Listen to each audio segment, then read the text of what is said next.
Secrets corrode vital bonds. Investigation reveals unlikely truths. Flame opens impossible paths. Welcome to Hidden Oaks.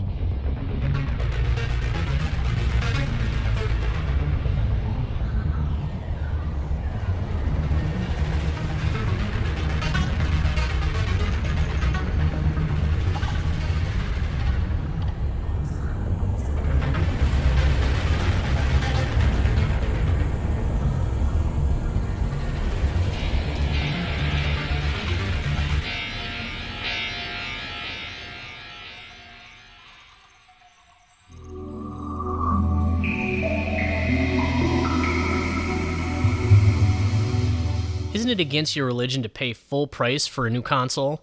What, you want me to take it back? Hell no. Plus, it's a bright white Sega. Obviously, it was time for the rules to change anyway. You do know that in Japan, the Saturn is... Yeah. Come on, pick your character already. I did. A is at the bottom, remember? Why'd they use a Super Nintendo layout if they were going to get the buttons backwards? Because B comes after A everywhere on Earth except on your silly Nintendo pads. Speaking of which, come on, there are jump pads over here. Oh, is that where we're going? Okay, I just, What, had to beat up that shrub first? Exactly. I get it. What? Oh, nothing. The way you said that kind of reminded me of... Oh, look, armor. Matson, right? And you claim to have no memory for names. Sorry, do I bring them up that much? What? No, but more importantly, thanks, for this. It's been... I think we needed this. Good old-fashioned game night. Good new-fashioned game. And beer. And beer. Oh, take that, you robot scum. So, are we robots, too? Or cyborgs? Or what are we? I have no idea, but... Yeah, it did seem like we were overdue for some fun like this. Ooh, I like these triggers. Very smooth. So does this mean you're actually going to stick around tonight? Sticking around? Well, yeah, when don't I?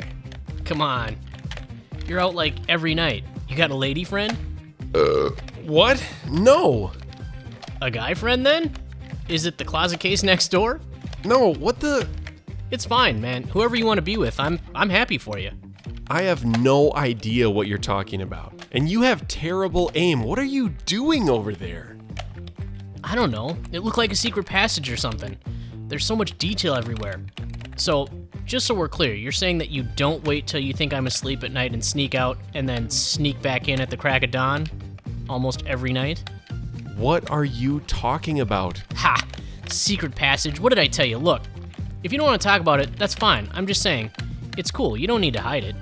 I'm not hiding anything. I'd tell you if I was going anywhere. Which you totally are. Would you... All right. I've been letting it slide, but I've got to ask, how many painkillers do you take now? Letting it slide? Oops. You missed the... How many, for real? Enough to make you hallucinate? Okay, wow. Look, I'm sorry.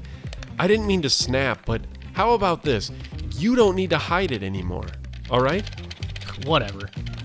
Boom! Okay, that there. See, you're good at this, like freaky good already. But for the stuff you're not so good with, I'm here, man. Let me help you out. Sure. There's a... Got him! So, as long as we're having this very special after-school moment, are we ever... we never talk about that day. That day? The solstice? Come on, you know damn well what day. I lost my laptop, not to mention my prosthetic, in a building that got bulldozed before we ever got back. And, oh yeah, half the people we know died, and we've seriously never talked about it. We just took Mira's mystery money and... Half? What? What do you mean half? I don't know the actual fraction. I'm just saying everyone we work with was killed, evidently fighting. Everyone? Now, not half? Well, Jesus, except Mira. And I don't know how many people we each knew outside of work. Damn it, why do you do that?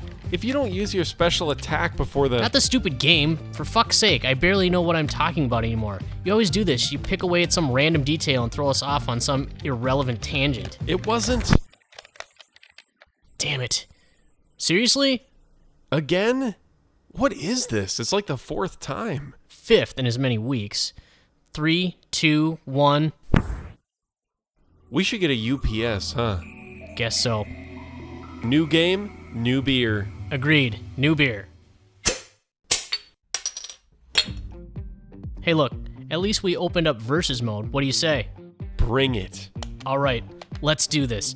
And loser answers a question. Honestly. Point blank. No tangents this time. Fine by me. You're the one dodging questions anyway. All right. Speaking of dodging, what the hell? I'm gonna ask you about your painkillers again, just so you know in case you need to start counting now. Oh, I think you'll find you're the one counting all those chickens of yours before they're hatched. And a jump and a smack in your... Oh, nice. Are you kidding me? Oh, I'll drink to that. No freaking way. Sweet hopsy victory. Now then, I believe you said something about honestly answering any... Fine, yes. I take some pills for pain. Pain. You know what pain is? Okay. Did you ever lose a leg, huh? All right, look, I'm backing off. And it's only more than before, because before, I had the good stuff from the lab, and now, the lab's just gone, man. Along with your laptop. Yes, along with my laptop. You're the one who keeps insisting on pushing ahead with the mission. You know what might make that about 1,000 times easier? My laptop, with any of the data I was downloading. Hold up. Why are you getting so defensive? Because you were all, oh, your laptop. Like that's all I ever talk about. My mistake. No, you know what? You mourn the loss of that computer more than all of the people, half the people we know, as you say, who were killed. I barely knew any of them. I'm sure you got real close during that whole year you were gone without so much as a note.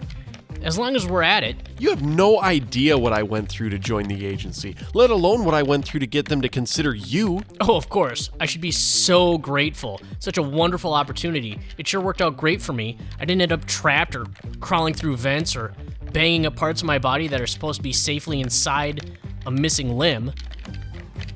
Oh, if you hold X when you land, yeah, there. Also, ow. Thanks. So that day, that's really what happened? What, my day that was right up there with when I lost my fucking leg? Sorry, I know you knew those people, at least more than I did. Before that, you getting in late, and the power being cut while you were inside, all that stuff. What about it? That was it?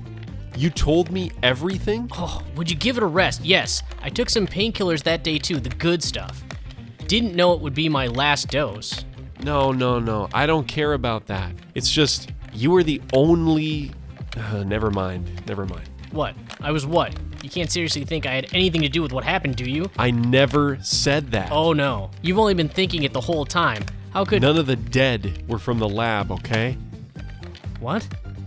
None of them were engineers. They're gone, but they weren't killed. Commander Mira noticed. Listen to yourself, Commander Mira. I'm your actual friend. She doesn't spot any of my coworkers, so you two decide I was in on it? You really don't think much of me, do you? That's not what I meant. No. You know what? This is bullshit. I was there. When would she have even said that? Seriously? I don't... Oh, it was when we left the car to get Friedman's... Whatever. And what about you? Help the family, she said? To both of us. And you keep claiming they're never home. Well, they haven't been. I've checked in every week. I was with you once. I saw the lady answer the door and talk to you. You just stood there for a few seconds and then walked away. What? Nobody ever came to the door. What are you talking about? She even did the whole waving her hand in front of your face thing. You just ignored her. Is that what you imagine Commander Mira meant by helping out the family? All right.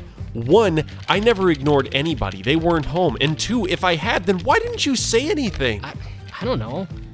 But I know what I saw. Do you? You can't think of anything that might have been maybe clouding your judgment? Oh yeah, right. I was just all hopped up on goofballs and imagined the whole thing. You said it, so help me out then. Is it you or your pills who keeps calling me a liar? Because one of you's getting on my last nerve. Nice, yes, you're clearly innocent. The only honest victim here. Let's go down the list. You don't disappear every night. I was part of a conspiracy to annihilate my own workplace, and the house of Tupperware, where I saw you ignore that woman, was empty. Great. Anything else you'd like to blame on me? Or on the pills you've decided I don't need? maybe I'm remembering it wrong and you didn't totally blow it during each of our meetings with the Sioux. What? How was any of that my fault? Why? Because anybody who isn't white should automatically buddy right up to each other? No, that's not what I mean. Come on. You were the Golden Boy field agent, disciple of the great and wise St. Matson. Watch it. You're supposed to be the smooth one, the one it's like a reward to even talk to. I'm just the crippled dork of an afterthought. What? When have I ever? If it were you and Mommy Mira, or your glorious buddy Matson, oh, you could do anything. But now you're stuck babysitting me. Say, remind me, who was it out there backing up the illustrious Matson when he died, First of all, you don't even say his name. You haven't... Oh, no. You're not interrupting your way out of this. Who was it, huh? Wasn't there some sole surviving field agent that day? He must have been in on it. He must be up to something. Good thing he doesn't act suspicious every night. Oh, wait. Oh, right, because that's the same thing at all. You don't know the first thing about Agent Matson, or about field work, or about what a pain in the ass it honest to God has been to babysit a lying, pill-popping, dork-ass afterthought.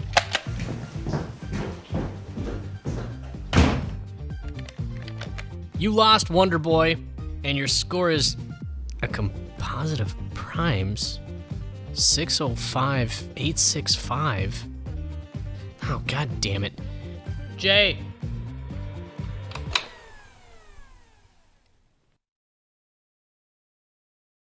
Over the last 76 hours since visiting the most recent violent scene in the woods, Larry had been hard at work.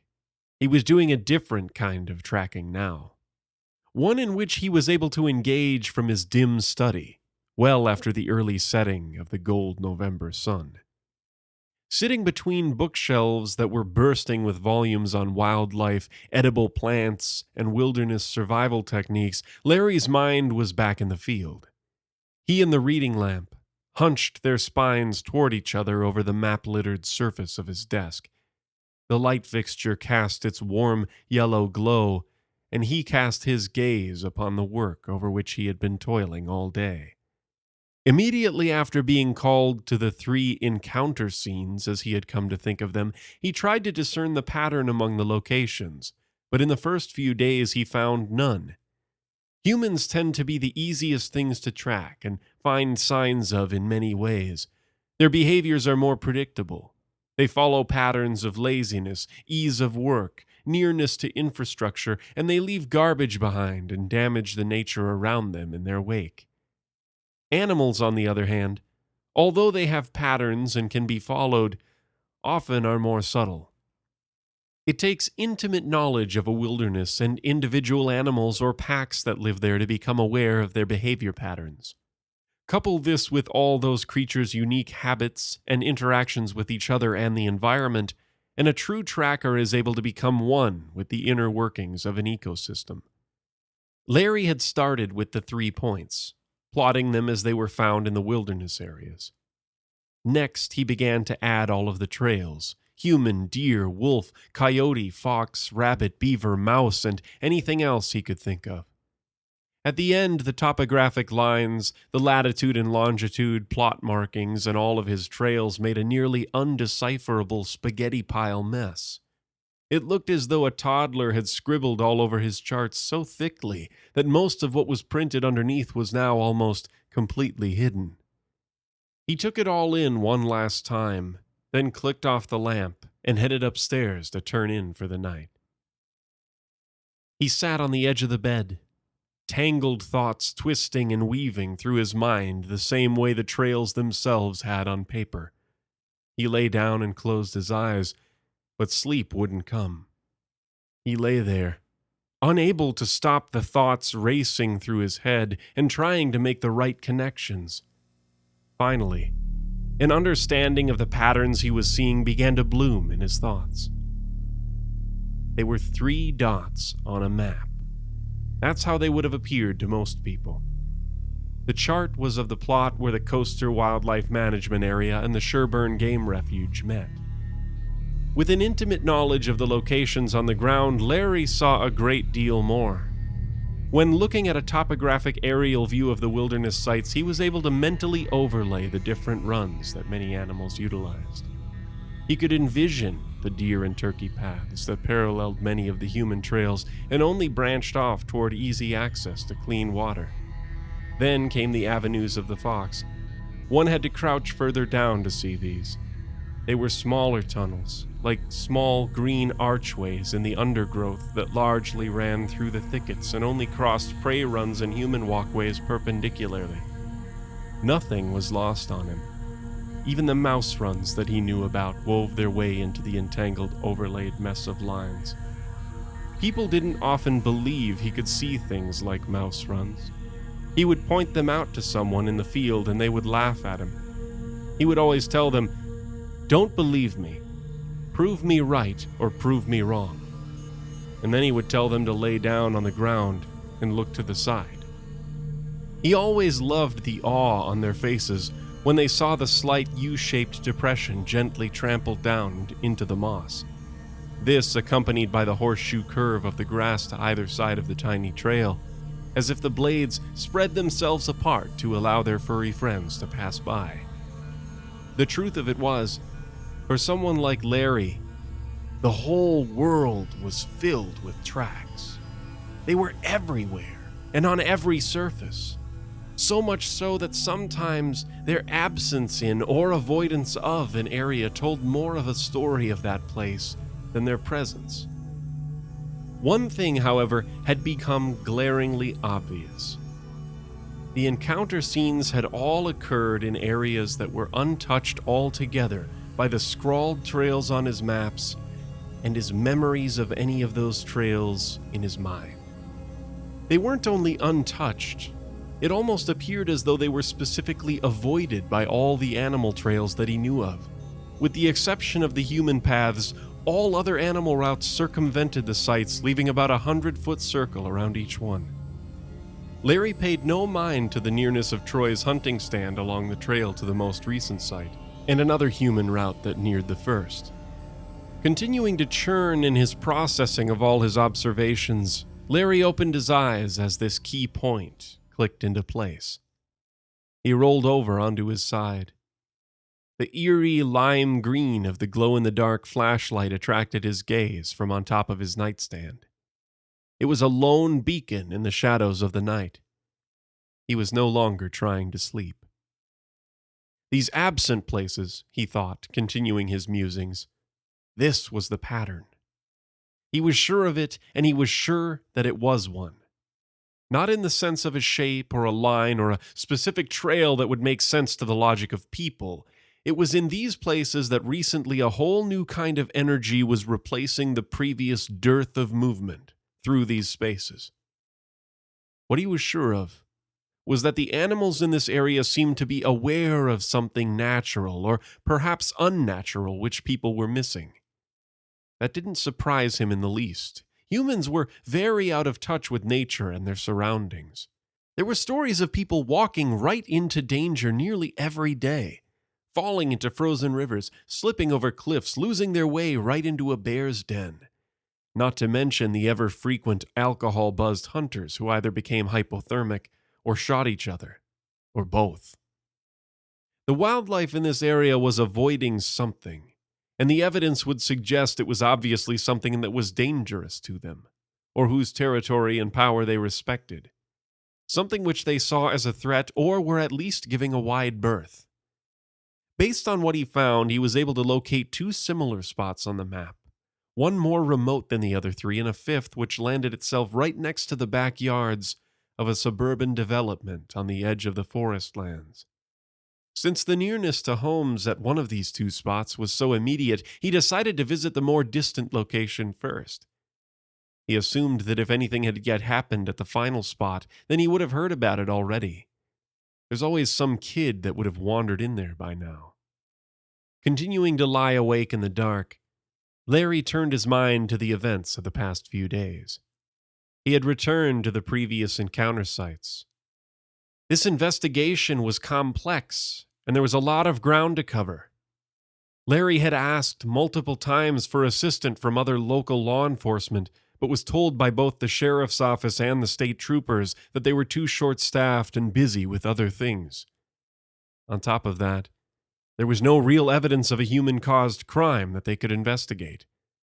So Larry took on the task of investigating alone. He had noted that no evidence of any new activity had occurred there since the initial scenes. This meant that whatever was going on seemed to be only happening once at each place, at least for the time being. Larry had finally fallen asleep as the gray cloak of dawn had begun to creep upon the eastern sky. When he woke up less than 2 hours later, he felt like someone had turned the dial of gravity up a notch or two. Everything seemed slower and heavy. As groggy as he felt, with bright red blood vessels streaking across his eyes and dark circles below them, his sluggishness didn't affect his choice of clothing for the day. On his days off, Larry didn't bear a strong resemblance to the person he was while on duty. He tended to ditch the modern clothes and his uniform in favor of a more native approach. It was easier to blend in that way.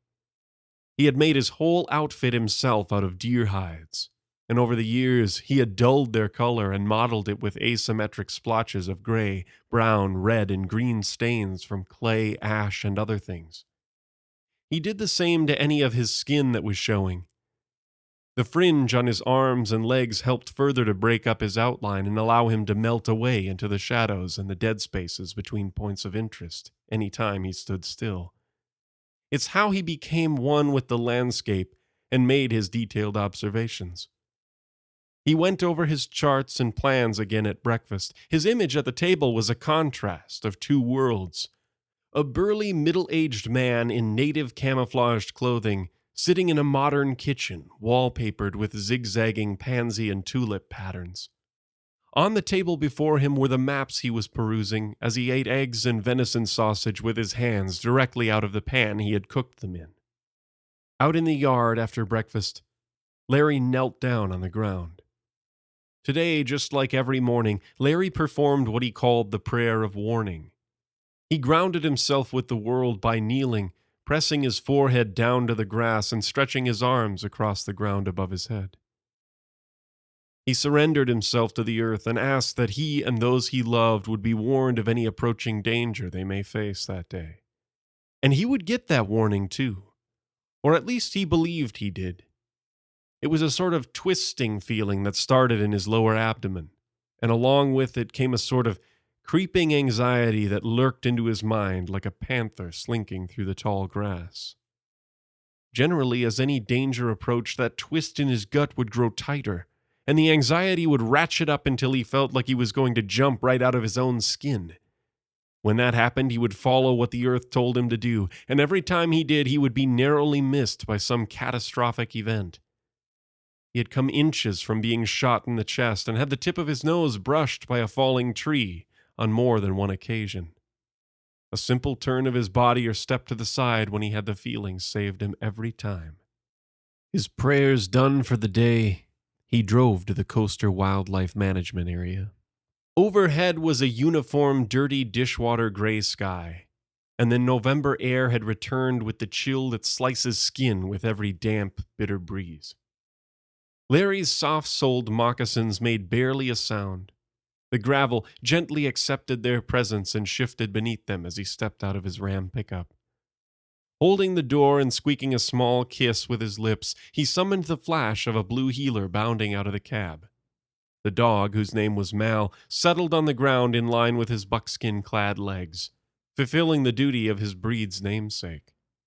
He looked up at Larry, his whole body shaking with the vigorous excitement of his wagging tail. "You gotta stay here today, buddy," Larry said to the dog, "but I'll be back in a little bit, okay? I'll get you all set up." He felt bad leaving Mal alone like this. It had been a little easier before, when there were two dogs, but Fergus had recently passed away, and he and Mal weren't quite over it. Mal hopped readily into the bed of the truck when Larry lowered the gate. Pouring a bowl of water for the dog out of a jerry can he kept for this purpose, the man patted his friend on the head, reassured him a final time, and walked away toward the bush. Mal just smiled his big cattle dog smile, laid down, and watched him go. He started down the man-made trail which would get him most of the way to his target. The location where, if his idea was right, there already had been or soon would be another one of the anomalies causing devastation in the natural world. where something was burning the very dirt of the earth and rending animals very suddenly to gruesome demises. He had decided to fox walk the entire way. Every step took at least 3 seconds, and no weight was shifted to the next foot until it was already surely on the ground and not going to snap a twig or rustle any leaves. This allowed him to focus his full attention around him in wide-angle vision, rather than staring at the ground. Using eyesight in a way that has been honed biologically since ancient times permitted him to notice the bob of a leaf in the breeze, or the flick of a white tail through the thick brush. Between his advanced camouflage and his hypervigilance, Larry became the environment, and doing so was how he observed so many things. Before long, he saw that he was not far behind a deer, based on the fresh tracks that were before him. Something felt off in the deer's tracks, almost as though the animal that laid them was nervous, a feeling that he was beginning to share himself. As the quiet around him shifted to silence in the brown and gray world of the dormant forest, he was beginning to get the gut feeling that the earth was telling him danger was near. This was also the first time he felt a warm pulse of air, almost like a burp of the atmosphere, roll through the brush around him. It was very unusual for this time of the season and in this place. Larry moved slowly in his fox walk. It was already afternoon. The small and slow movements of his stalking pace made time seem to accelerate around him. This approach wasn't easy and seemed tedious at times, but it was the only way to allow nature to be itself and undisturbed by his presence. About 3/4 of a mile down the path, Larry turned and began to move into the brush itself, down a narrow deer run. The animal whose tracks he had seen had also turned at this point, and they continued to share their course. He could tell that his slow movement had let the deer get further ahead of him than it had been. The tracks were aging, minute by minute, and these were getting older than the first ones he had seen. Now he changed his pace to what he thought of as the earth stalk. Every step slowed dramatically, each taking at least 60 seconds. And while doing this, he would twist his body to follow the ground of the environment around him. He was an ultra-slow-motion Cirque du Soleil contortionist, bending himself around and between branches and slithering over logs at an extremely deliberate pace. The natural flow of the earth, branches and grass swaying in the breeze, were like a VHS on fast-forward compared to Larry. The occasional pulses of warm air that billowed past him were beginning to come at regular intervals. And as he moved deeper into the woods, they were getting stronger. Each one brought an otherworldly stench, something like sulfur mixed with an acidic metallic flavor that he could taste more than he could smell. It made his eyes water and sting. His earth stalk allowed him to flow with nature and to remain fully aware and stealthy at the same time. It became imperative as he stepped off the deer path and headed toward the dead space that he knew existed on the map. Neither animals nor man had broken through the growth here, and he had to bend himself into more impossible positions to avoid making a sound or disturbing his surroundings. Somehow, the churning anxiety told him that this wasn't to stop him from spooking his prey, like it was when he was hunting. This time, the primitive part of his brain warned him that his stealth was the only thing that was keeping him alive. He had stalked off the deer path for nearly an hour. He was nearly 70 paces into the brush. The heat waves had increased in tempo until they were pulsing multiple times a minute. He even saw them once or twice, rippling through the leaves inches in front of his face. But then they stopped altogether, and some of the sounds of the normal baseline symphony returned around him. He heard a chickadee call out in the distance, and a woodpecker searching for larvae inside of a dead tree off to his left. The undergrowth around him was extremely thick, but slivers of light through the shadow told him he was approaching a natural clearing. Then, several things happened at once. Like the glint of a sunbeam off the pearly interior of a clamshell, a bright turquoise flare caught Larry's eye through a space in the undergrowth. In that same instant, another, but this time much stronger, wave of sulfurous metallic heat struck out toward him. The branches and leaves all around quaked and shivered as it passed. Then, in a feathery burst and clatter of wings, several crows burst forth into the air above him, all spouting out their alarm call. In a split second, Larry heeded the warning. No longer minding his stealth, he allowed himself to fall bodily to the ground, staring out at the world around him, still in wide-angle vision as he did so. He saw the deer which had been ahead of him on the path. It had circled in to investigate this place just as he had. It stood frozen in time as Larry struck the earth. The flash occurred almost more behind his eyes and inside his head than it did visually. He saw its effect on the leaves, similar to that of the heat pulses, but more profound. Everything in his vision seemed to reverse. For an instant, it was as though he was staring at a negative of the forest. Shadows became bright white. Light sky between dark foliage was now the velvet purplish black of night. He also noticed it in the smell, and even time itself, as though they all took a pause after a short, sharp inhalation. The sound was different too. There was a pause after the brilliant glare, and then 3 staticky, sharp bursts, almost like dull gunfire. Then everything returned to the roaring silence. He sensed 3 white spots at different points of his vision stop and then change direction. As the negative-producing illusion of the flash faded, the white dots became black, and he heard 3 plops as they struck the ground. Everything then experienced a momentary shimmering wave. It was as though he was looking into a reflection of the world around him in a pond whose surface was disturbed by a tossed pebble. The energy that caused this flowed even through him. He felt it as a sickening wave. It was a zap of force that jolted through his entire nervous system. The ripples passed, and Larry thrashed onto his side and began to violently vomit.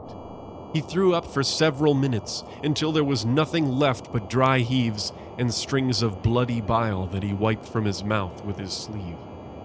His vision began to clear again, and as it did, he thought he was still seeing spots from the flash. Then he realized that the dried leaves and branches on the plants around him had changed. They were all speckled with glistening red. The coloration grew thicker as he looked to the side, and turning his head, he realized its source. Where he had seen the deer standing when he had dropped himself down, there was now a blasted, burned line that cut not only across the ground, but through the thick branches of the undergrowth and up into the heights of the trees. There at its base sat a deep crimson quivering mass. Larry already knew what it was. It was the mashed and contorted inside-out corpse of the animal he had just seen standing before him. The spots were the spray of its blood which had covered everything in a large radius around the animal. He had seen it all multiple times now, just not yet as it had happened. He stood up, no longer attempting to be quiet. He wouldn't have been able to even if he had desired it. He was weak, and every part of him was shaking. The world listed to one side as he stood erect. Then as he stumbled to meet what his inner ear perceived as level, everything upended and canted back in the other direction. Larry fixed his gaze on the deer carcass, trying hard to steady himself. Walking toward it, he could see the jagged scorch marks scarring the earth near where it had stood. Whatever the source of the flash had been, had generated a profound amount of energy. If he hadn't thrown himself down, he believed he would have met the same fate. Animals were nearly obliterated when this thing happened. It was strange that it didn't have quite the same degree of effect on the plant life, Larry thought. Other than the branches and leaves directly in line with the scorch mark, the plants seemed to be wholly unaffected by the energy. They rippled with its wave, but that was all, no different than the passing of a breeze. Looking down, Larry saw the heart he was expecting sitting atop the line on the ground. Then there were the hulking oblong footprints extending up to the burned rift. He followed them back toward whence they had come. He saw the crows as he walked, or what was left of them. They too had been blasted into oblivion. 37 feet. That was about the total distance from where the thing's alternating scorched and frozen footsteps appeared from nowhere to where they suddenly ceased. This time there was something new. He found the other smoldering line that marked the start of the tracks, but here it intersected a triangle of freshly dug earth. This pit was dug between 3 trees that stood also in a triangle. At least they had stood until recently. They were all warped and splintered, and Larry recognized that they were the source of the thudding cracks he had heard at the time of the flash. The sap within the 3 maples had frozen to an extreme temperature very quickly, and this expansion had made them burst completely. The Native Americans had stories about this, and Larry had even heard it in real life on frigid, deep winter nights. The full moon in January was called the Moon of the Cold Exploding Trees by the Anishinaabe. But usually this was only possible in extreme weather, when the air temperature dropped well below zero. It was cold this November, but not nearly that cold. At the bottom of the triangular hole between the trees, there were 3 shapes that were burned right into the grains of dirt. They looked purposeful, like paisleys or scrimshaw carvings on an artisan's sculpture. They didn't look like shapes which would occur naturally from a fire. They twisted and turned intricately, like the kinds of things people would make. Larry thought he had begun to finally piece this mystery together. Whoever was out here causing this chaos was playing with some kind of accelerant or explosives. The sudden heat could cause the shift in temperature needed to make the cold forest react so violently. He had seen the glint and movement in the clearing just before the flash occurred. He was so close to whomever it was causing this trouble and destruction, and he knew where they were going to be next. The footprints were probably an attempt to fabricate another Bigfoot or alien sighting, and all this smoke and mirrors was just to add to the story. Larry grew furious that people would destroy nature in such a way for such a fruitless reason. A bitter breeze sliced through the afternoon, and as it did, a turquoise glow flared briefly in one of the shapes at the bottom of the hole. Larry closed his eyes tightly, rubbing them with his fists, and he looked again. He could still see spots when he blinked, but the glow was gone. He chalked it up to his equilibrium still being off from the trauma of the event. A sound behind him caused him to turn his attention away from the hole in the ground and the mangled trees. A crow was settling into the clearing to investigate the scene as well. It wasn't as interested in the tracks in the hole as Larry was. It hopped over to its blasted cousin and dug its beak into the flesh of the other crow, whose body was likely still warm. It tore a glistening red chunk of meat off the carcass and began to tip it back down its throat before going in for seconds. The animals were right to be afraid of whatever was happening here. Larry knew he was very nearly killed today by whatever this was. He now had basically seen its destruction play out. His mind turned to the 5th spot on the map. It was on the border of the wildlife management area, right on the edge of a newer neighborhood. Whatever this was going to happen again very soon, and Larry had to stop it before anyone else got hurt. His requests for backup on this had already been ignored. He knew he was in this game alone. He had to stake out the final site, and he had to start tonight.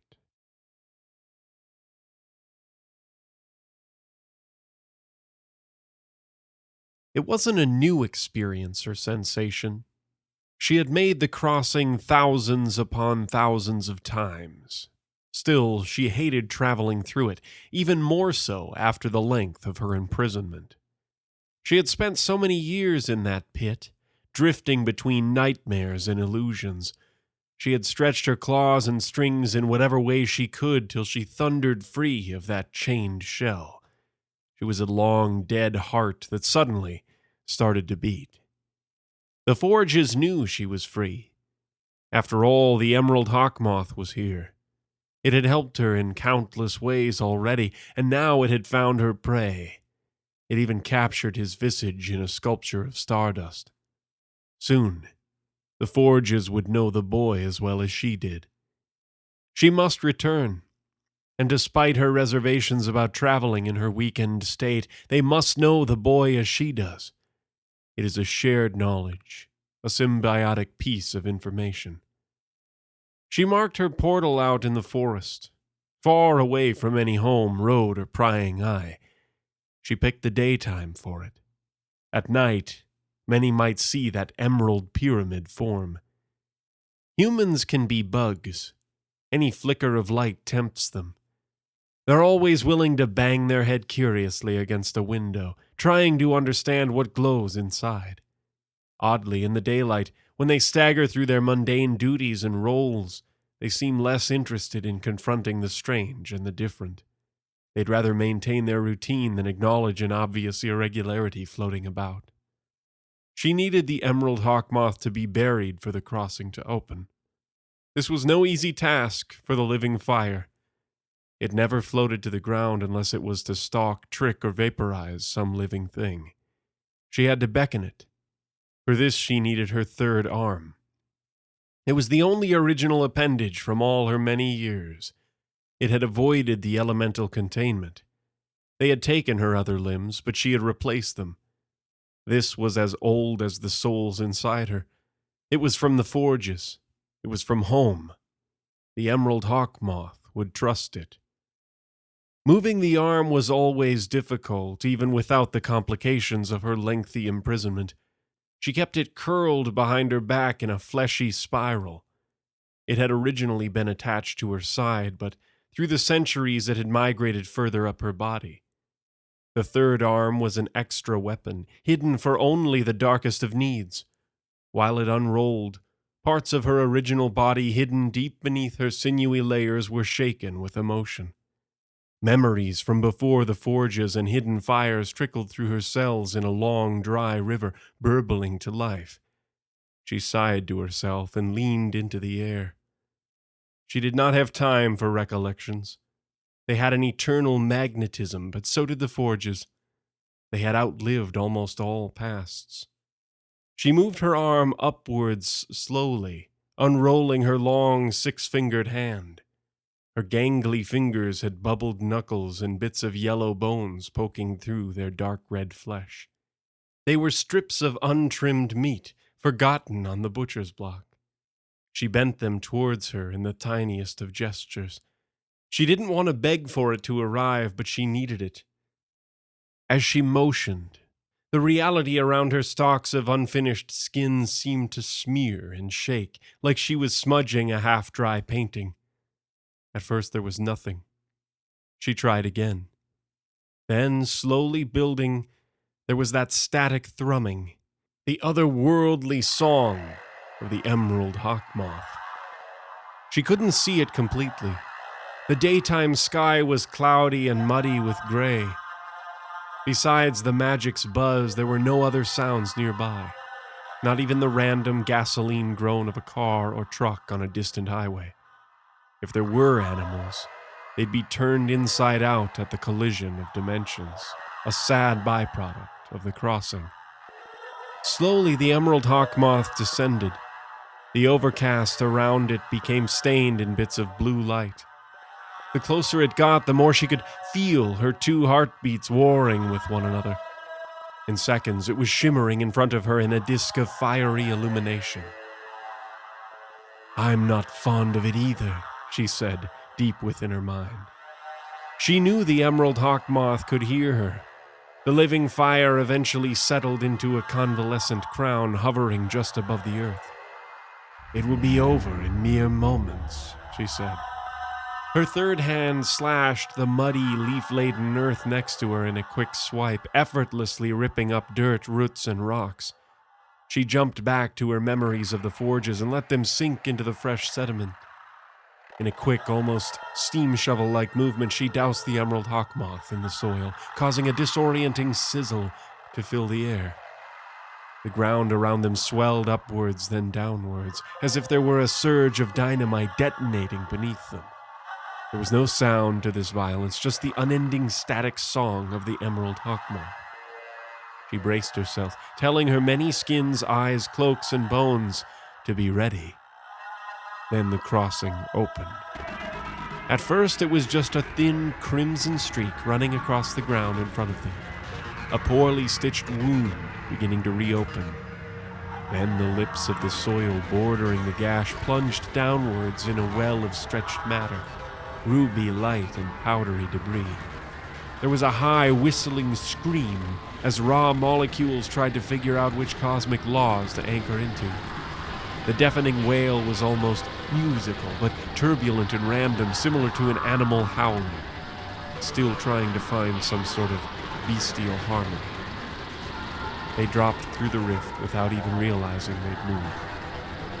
Around them, through what their inhuman vision could show them in the mire of time and space, were a series of colorless walls stacked in all directions. Above, below, right, left, diagonal, parallel, north, south, east, west. They spawned everywhere without projecting any image, copying mirrors stacked upon one another with no beginning or end. The kaleidoscope of voided reflections jolted downwards. A star-prickled sky appeared above them with a variety of mechanical installations of tubes, colorless windows, and bulbous domes. It was there for just a moment, a marvelous engineered fossil of a bygone civilization. Then it was gone, and in a colorless flash they found themselves standing on open plains beneath a twilight horizon of patterned purples and blues. They were threaded together in glowing patterns that mimicked snakeskin. 3 moons of glowing pink rock sat silently in the violet-hued atmosphere.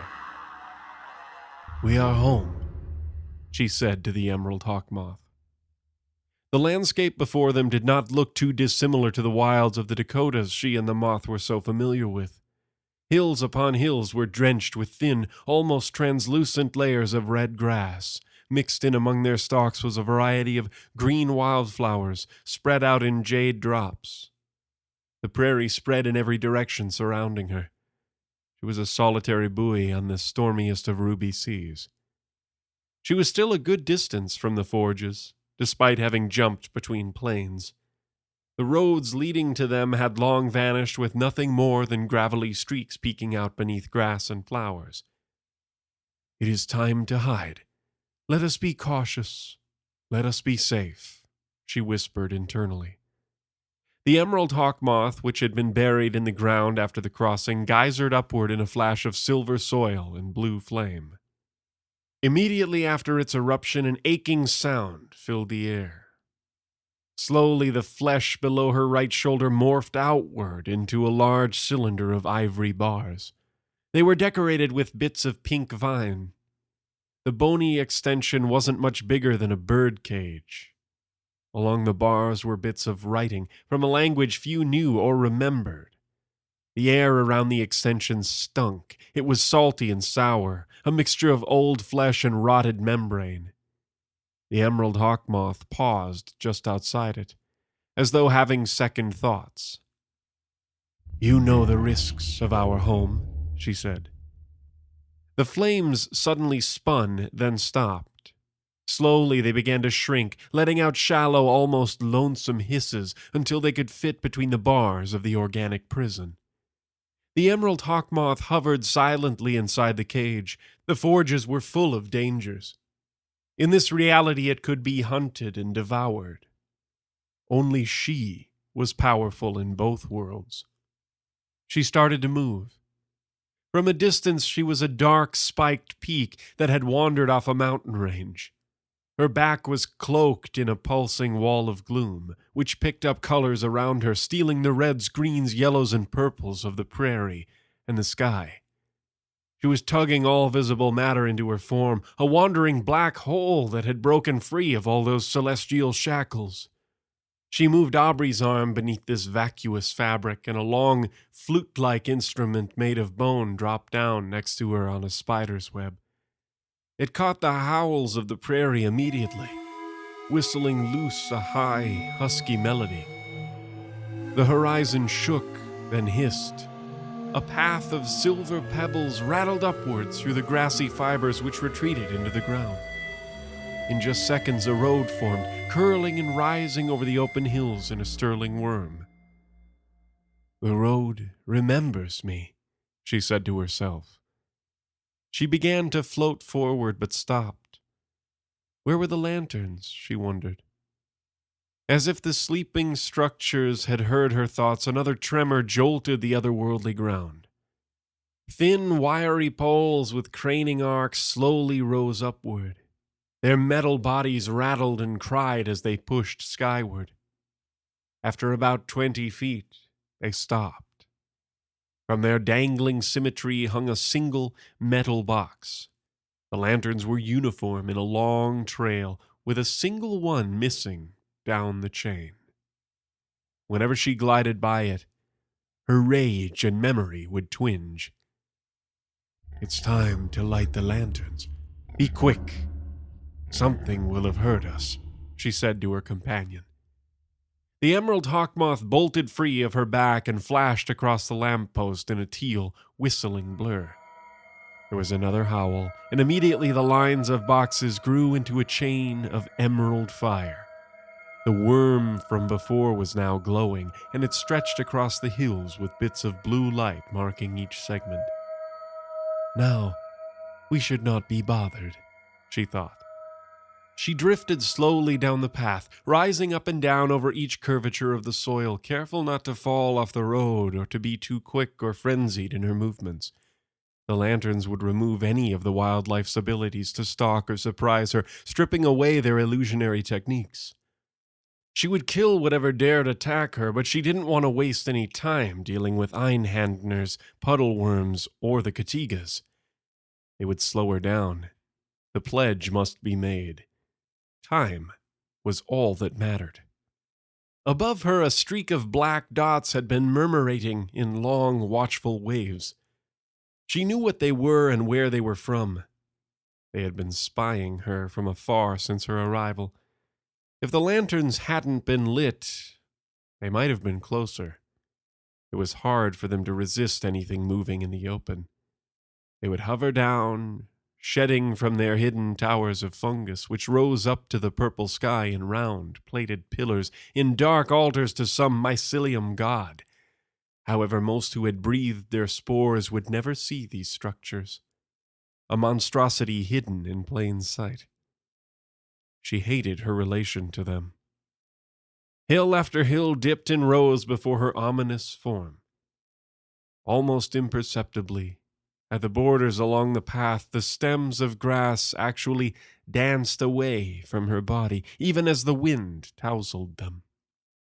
Everything wanted to avoid her. Eventually, the terrain dropped down into a long valley where the prairie turned maroon as the grass began to soak up the magical rust from nearby ruins and cities. Flat gray flowers with yellow bells at their centers were mixed among their stems. Those were new to her. Even the forges couldn't avoid change, no matter how tight their grasp of life and time. She wondered what their moods would be upon her arrival. They knew to send the emerald hawkmoth, but they would mock her containment. She wasn't the only one trapped here. Their pettiness shouldn't be specific to her. She started to notice a thin fog sitting atop their bristling tips. It became thicker as she traveled, blocking out the approaching cities that marked where the forges would eventually be residing. She, in all her mind's memories and knowledge, could not remember this mist. Something flew overhead suddenly, throwing a wide shadow down along the ground. It was large enough to steal the sun and make her pause. Almost immediately, from somewhere in the moss rock skeletons of nearby ruins and cast-off cities, a siren, long and sharp, began to howl.